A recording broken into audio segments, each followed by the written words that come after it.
Hello and welcome to Word of Hope.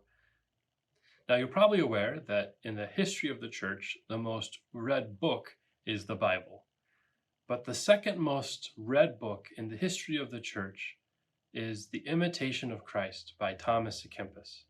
This is a book written all the way back in the 15th century, but it's a very relevant one even for our lives today. And when I read this the first time, there was one line that stuck out to me. It's a line that Jesus says to Thomas in prayer, and Jesus tells him, "Write my words on your heart, for you will need them in times of trial and temptation." To write my words on your heart. Now, how do we write the words of God on our heart? Well, I think it starts by actually reading the Word of God, of taking time to just read a couple passages and to really think about them, to wrestle with them, to ponder them, to pray with them, even to sing them out loud.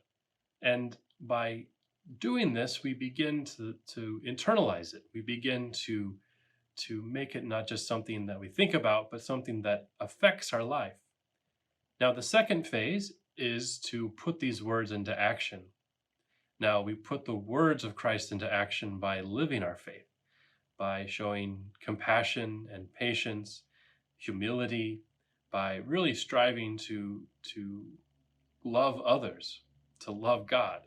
Even though we might fail, every effort we make, every little step we take is a great victory.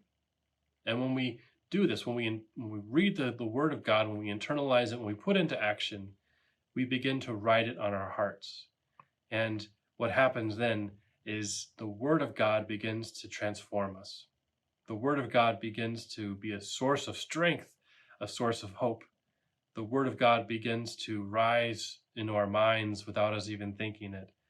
And through these times of trial, of temptation, of uncertainty, the words of God, the words of Christ will help us to find our path, will help us to find strength, will help us to find hope.